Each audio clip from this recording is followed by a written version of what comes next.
Olá, eu sou Alec Hoffer, mestre do Templo Sofiânico Filhos do Sol, e essa é a segunda parte do nosso vídeo Contradições da Bíblia.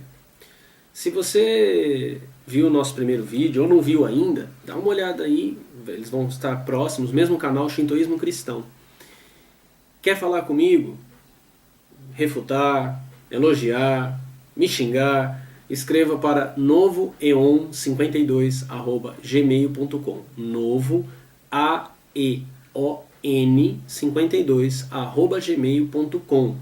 Ou entre em contato com o administrador desse canal onde você está vendo o vídeo. Você deve ter visto aí que junto do vídeo Contradições da Bíblia, meio que linkado, né, próximo a ele, temas semelhantes, tem um monte de vídeos sobre contradições, mas todos dizendo que não há contradições na Bíblia. Então parece que eu estou falando sozinho, né? Ou parece que eu estou, como a maioria está falando algo, pode parecer fácil dizer que o que eu estou falando não tem sentido. E o bom de gravar um vídeo como esse é que rapidamente você ganha amigos, né? Então já começou aquele evangeliquez. O que é o evangeliquez? O evangeliquez é assim, o cara vai ver meu vídeo, eu vou citar em diversos textos da Bíblia, dentro dos seus devidos contextos, e aí o cara vai falar assim, não, isso só engana quem não conhece a palavra de Deus. Isso é evangeliquez, porque tô errado, me refute, faça um vídeo. Tá com vergonha de gravar um vídeo? Não consegue falar com a câmera? Escreve, digita, publica, me refute, me desdiga, mostre, inclusive para mim, que eu estou errado. Deixa eu te explicar uma coisa. O católico, ele tem como absoluto a tradição. A tradição da igreja é absoluta. Essa tradição envolve a tradição oral, que é transmitida teoricamente desde os apóstolos, os concílios, houveram muitos concílios para decidir doutrinas. Então o católico reverencia seus santos e sua tradição. Aí o evangélico diz assim, o católico é idólatra, porque ele se curva diante de imagem. Mas para o evangélico a Bíblia é um ídolo, é Deus. Quando ele diz que a Bíblia é inerrante, ele está dizendo que a Bíblia é Deus. Não é que ela veio de Deus, é que ela é Deus, porque isso é papel. Se você pegar a minha Bíblia, você vai ver que ela está toda rabiscada. Todo mundo que estuda a Bíblia faz isso nela. Então, que ela é inerrante, que ela é infalível, que acerca de tudo que ela se pronuncia, ela está sempre certa, que não há contradições e blá blá blá. Isso é a defesa de um ídolo. Então o evangélico põe a Bíblia num pedestal e reverencia esse ídolo da mesma maneira que o católico faz com o santo ou com a tradição. Mas ninguém é idólatra. Ninguém idolatra nada. Idolatra sim. Se você me disser que em um livro está contida a mente toda de Deus, e você compreendendo Deus, ou imaginando Deus como um ser transcendental, como um espírito eterno, onisciente, é disso que eu vou falar hoje, onisciência, onipresença, onipotência, você está idolatrando a Bíblia, você está transformando a Bíblia naquilo que ela não é. Você está fazendo da Bíblia aquilo que ela nem nunca deveria ter sido. Então eu sei que isso é muito difícil, muito dolorido para uma sociedade culturalmente, porque nós somos culturalmente cristãos, mesmo que você seja ateu, Hare Krishna, adepto da fé Bahá'í, umbandista, culturalmente somos cristãos. Né? Todos aqueles conceitos que eu mencionei no nosso vídeo passado, eles orbitam aí a mente das pessoas, o pecado, a punição, aí se dá diversos nomes, o karma, o pecado de uma vida passada que eu tenho que expiar, mas no fim das contas nós estamos dentro do mesmo universo cristão, no mesmo universo judaico-cristão. Então isso é muito doloroso para pessoas que cresceram com a Bíblia do seu lado e com referência da Bíblia. É difícil de lidar com isso. Então, como a ideia é mostrar que existem sim contradições na Bíblia, e elas são gritantes, e elas são visíveis para qualquer pessoa que não esteja com a mente tomada pela embromologia, elas são gritantes e visíveis. Então hoje nós vamos fazer um mix de contradições da Bíblia. Ok? Eu mencionei agora há pouco sobre a onipotência, onisciência e onipresença de Deus. Que é isso? Isso é o que todo religioso diz. Que Deus é onipresente, ou seja, Deus está em todos os lugares. Que Deus é onipotente, ou seja, Deus pode fazer tudo. Ele tem poder para fazer qualquer coisa. E onisciência significa que Deus sabe de tudo. Isso, óbvio, inclui tanto o saber das ciências, né? Deus sabe tudo de tudo que pode ser conhecido, como Deus sabe tudo sobre o futuro. Por exemplo, Deus sabia que você ia estar vendo esse vídeo. Deus sabia que eu ia gesticular a mão enquanto estivesse falando com você nesse vídeo. Deus sabia o horário que eu ia começar a gravar o vídeo. Quer dizer, Deus sabe, tem um conhecimento abrangente de tudo. E geralmente os evangelhos, se você tiver a curiosidade, a paciência de pesquisar na internet, você vai ver que os pastores e padres em geral, eles citam o Salmo 139 como sendo o auge, o ícone, assim, a pedra sagrada que define e que aponta a onisciência de Deus. Então eu vou ler um pedacinho do Salmo 139, e é o que eu falei da outra vez. Você tem Bíblia e sabe manusear, me acompanhe. Se não tem ou não sabe, anota e procura depois. Aí geralmente é citado esse texto aqui. Salmo 139, versículos 1 a 4. Tem outros, mas esse é o principal. Senhor, tu me sondaste e me conheces. Tu conheces o meu assentar e o meu levantar. De longe entendes o meu pensamento. Cercas o meu andar e o meu deitar, e conhece todos os meus caminhos. Sem que haja uma palavra na minha boca, eis que, ó Senhor, tudo conheces. Então, segundo isso aqui, nem o que você possa vir a dizer antes que você pense no que vai dizer, Deus já sabe.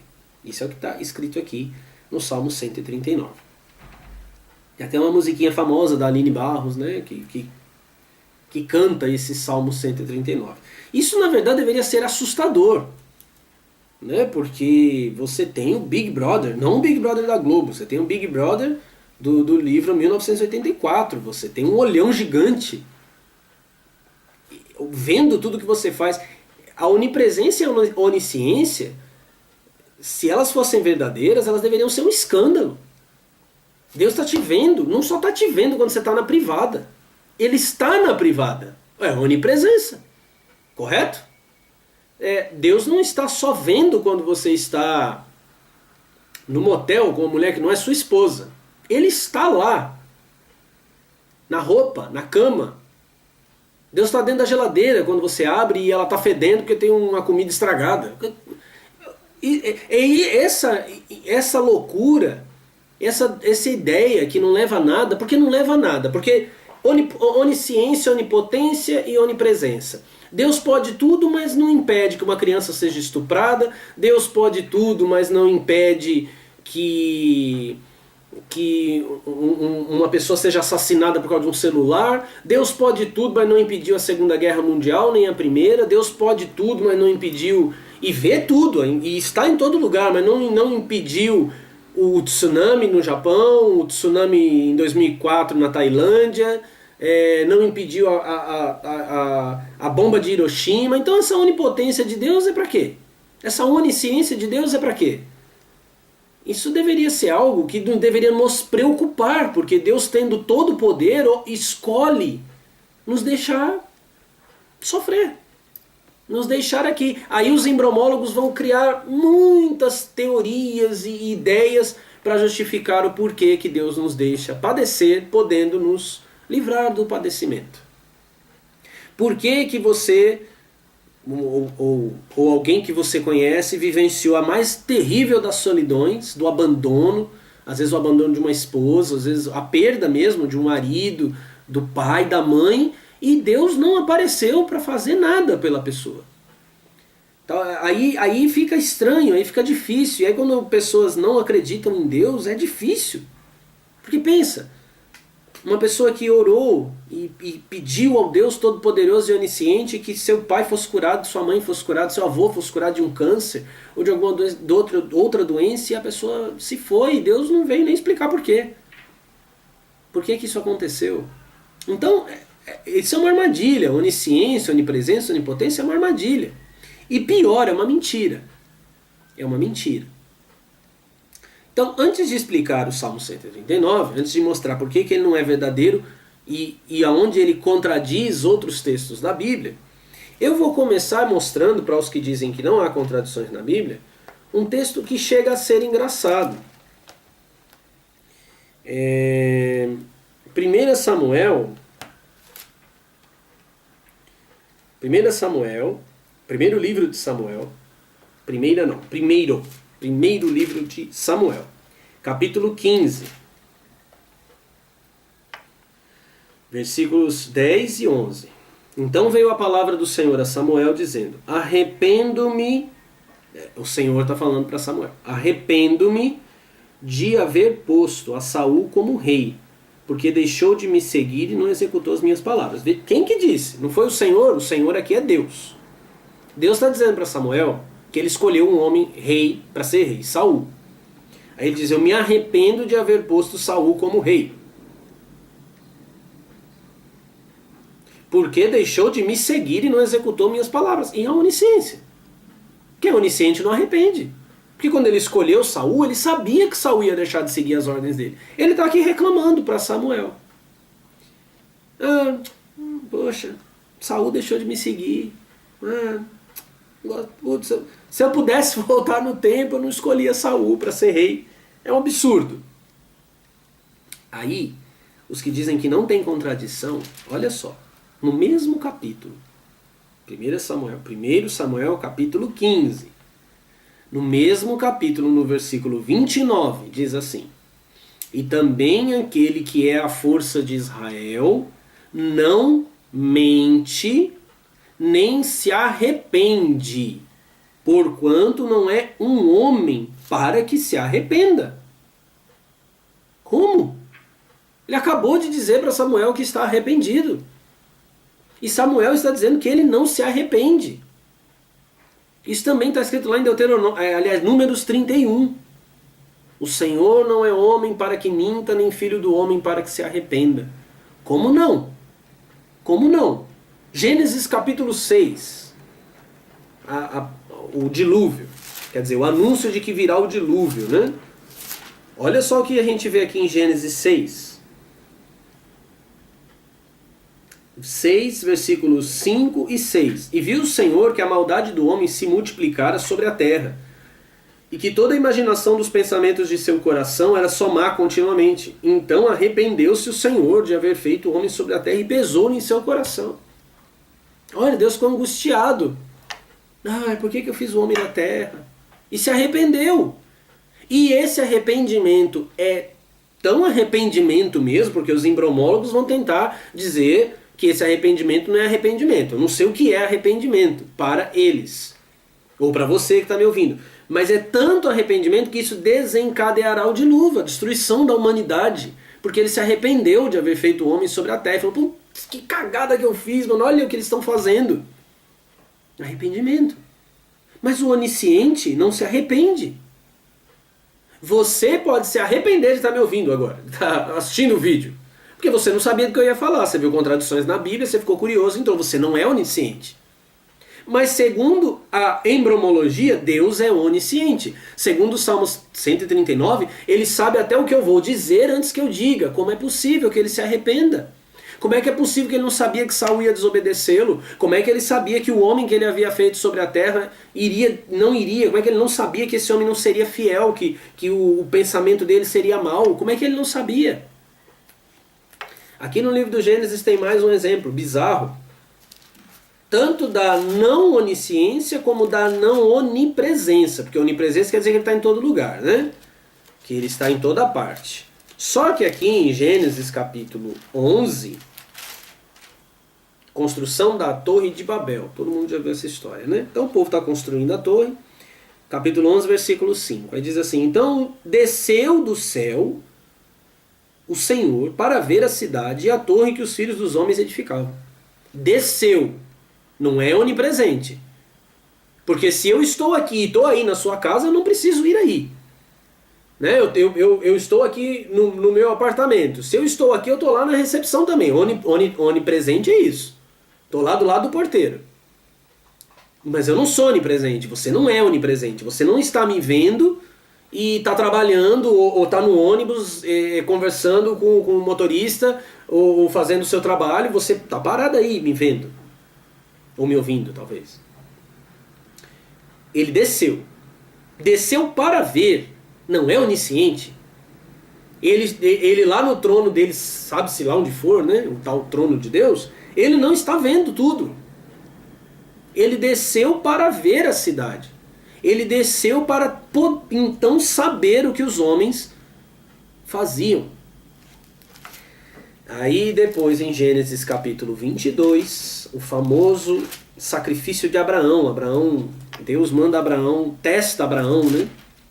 Para que Abraão é aquele cara chamado o pai das religiões, 3 grandes religiões, né? Islamismo, judaísmo e cristianismo. É chamado por muitos de o pai da fé. Um monte de igreja faz campanha para Abraão, porque Abraão teve a super fé. O capítulo 22, ainda tem uma coisa bizarra aqui. Capítulo 22, versículo 1. Não é do arrependimento, nem da é outra coisa que eu quero te mostrar aqui. E aconteceu, depois destas coisas, que tentou Deus a Abraão, e disse-lhe a Abraão, e ele disse, eis-me aqui. Ele vai pedir para Abraão sacrificar o filho. Aí dizem que Deus não é homem para que minta, nem filho para que minta. Ele pede para Abraão sacrificar o filho, mas ele não deixa Abraão sacrificar o filho. Então quando ele disse para Abraão, pega seu filho e vai e sacrifica, era mentira. Ele sabia que não ia deixar Abraão sacrificar o filho. Ele não falou a verdade para Abraão. E o pior é que algumas traduções amenizam, né? Colocam assim, pôs à prova. Mas colocar à prova, o onisciente colocar à prova alguém, é tentar. É tentar. Porque veja bem, vamos supor que ele seja onisciente, ele sabe que ele vai colocar você à prova e você vai cair. Ué, é o diabo que está te tentando? O diabo de chifre? Não. É Deus. Tentou Deus.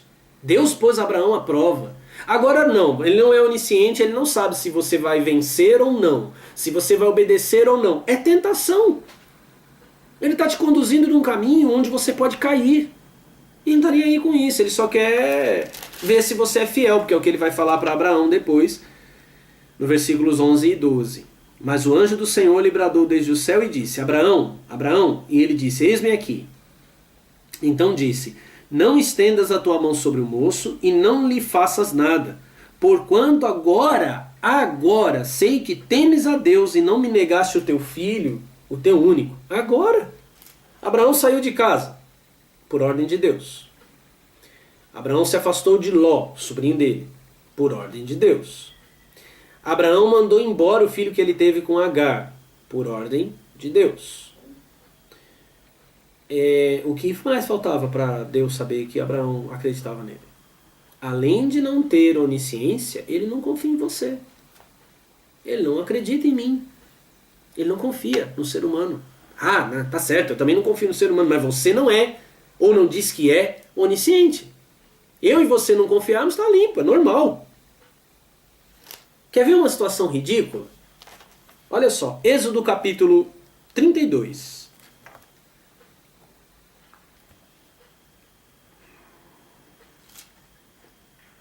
Êxodo capítulo 32.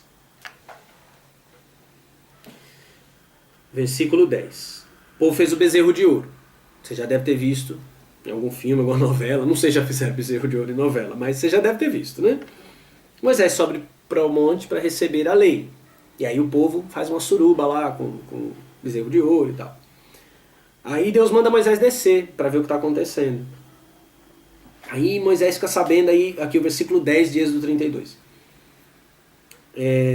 Deus fala para Moisés, agora pois deixa-me que o meu furor se acenda contra eles e os consuma, e farei de ti uma grande nação. Ele fala para Moisés o seguinte, Moisés, sai da frente que eu vou arrebentar todo mundo. Mas e a promessa feita a Abraão? de que a descendência de Abraão seria uma grande nação. Ele está dizendo o seguinte: eu vou destruir esse povo e vou fazer essa promessa agora com você, Moisés. Vou fazer de você uma grande nação. Quer dizer, você perder a cabeça quando fica nervoso é normal. O Deus onisciente é preocupante. Aí ele diz: porém Moisés suplicou ao Senhor seu Deus e disse: ó Senhor, porque se acende o teu furor contra o teu povo, que tu tiraste da terra do Egito com grande força e com grande mão. Olha Moisés chamando a atenção de Deus. Porque hão de falar os egípcios dizendo: para o mal os tirou, para matá-los nos montes e para destruí-los da face da terra. Ó, psicologia, pedagogia de Moisés, psicologia de Moisés para convencer o doido a não matar todo mundo. Torna-te da ira do teu furor e arrepende-te deste mal contra o teu povo. Você já muda de ideia. Pô, vão falar mal de você. Olha isso. Está na Bíblia, eu estou lendo a Bíblia. Você que diz que conhece a palavra de Deus, eu estou lendo a Bíblia. Você vai confrontar com o Salmo 139? Você vai confrontar com 1 Reis capítulo 8, que Salomão fala que Deus conhece os pensamentos dos homens? Olha aqui. Olha isso. Leia isso. Pense nisso. Lembra-te de Abraão, de Isaque e de Israel, teus servos, aos quais por ti mesmo tens jurado, e lhes disseste: multiplicarei a vossa semente como as estrelas do céu, e darei a vossa semente toda essa terra de que tenho dito, para que a possuam por herança eternamente. Moisés faz ele lembrar da promessa que ele fez para Abraão, Isaque e Israel. É Moisés que faz ele lembrar, porque senão ele ia esquecer. Ele já tinha esquecido. Ele já estava até prometendo para Moisés o que ele tinha prometido para Abraão. Aí o versículo 14. Então o Senhor arrependeu-se do mal que dissera que havia de fazer ao seu povo. Pensa Deus com vergonha. Oh, é mesmo, né? Nossa, eu não pensei nisso. É ridículo. É ridículo. É Moisés que tem razão e Deus está errado. Onipresente, onisciente, onipotente. Ele disse para Moisés: Moisés, deixa que eu faça. Moisés podia impedir, e efetivamente Moisés impediu, e não foi só Moisés não, tá? Alguém vai dizer aí que é porque Moisés era amigo de Deus. O livro do profeta Amós, talvez você nunca nem tenha ouvido falar desse homem. Amós, tem um cara na Bíblia com o nome de Amós. O profeta Amós, que não é o amigo de Deus, Moisés, também repreendeu Deus e fez Deus se arrepender, mudar de ideia. O onisciente não muda de ideia. Amós capítulo 7, a partir do versículo 1. O Senhor Jeová assim me fez ver. Eis que ele formava gafanhotos no princípio do rebento da erva serôdia. E eis que era a erva serôdia depois da cegada do rei. E aconteceu que, como eles tivessem comido completamente a erva da terra, eu disse: Senhor Jeová, perdoa, como se levantará agora Jacó? Pois ele é pequeno. Quer dizer, ele tinha mandado uma praga de gafanhotos, eles devoraram tudo. Aí ele dá uma de louco, né? O Amós, ele falou: Senhor, e agora? Como é que Jacó, como é que meu povo vai se levantar tão pequeno se a plantação foi destruída? Aí diz assim: então o Senhor se arrependeu e disse: não acontecerá, disse o Senhor. Aí daqui a pouco ele vai aprontar outra.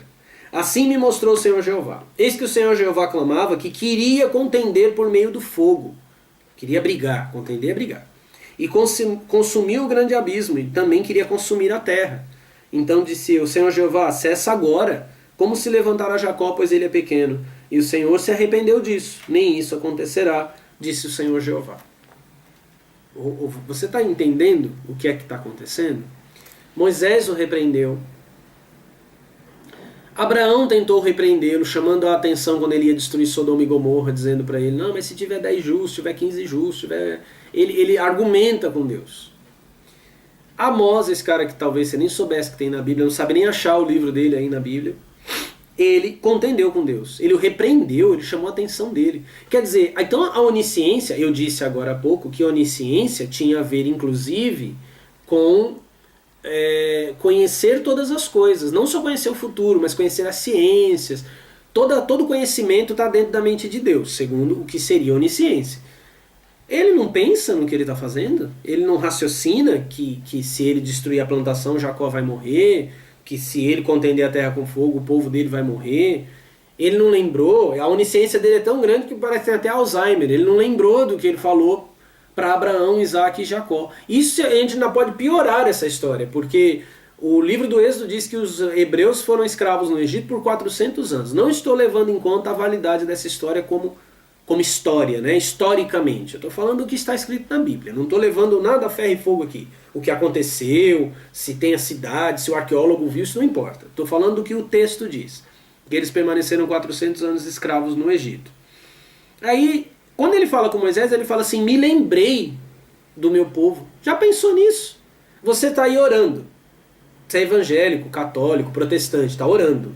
E Deus nem lembra de você. Porque era uma multidão de pessoas, ele esqueceu deles 400 anos. Você vai viver 400 anos? Ah, olha, eu sinto muito para os que dizem que conhecem a palavra de Deus. É uma lástima. No nosso outro vídeo eu já falei das inconsistências até no Novo Testamento, né? Que Tiago diz uma coisa, Paulo diz outra. Por exemplo, Tiago fala, isso também é contradição da Bíblia. Tiago diz que a salvação é pelas obras. Ele diz que a fé é aperfeiçoada por obras. É em nome disso que você vê campanha em igreja evangélica.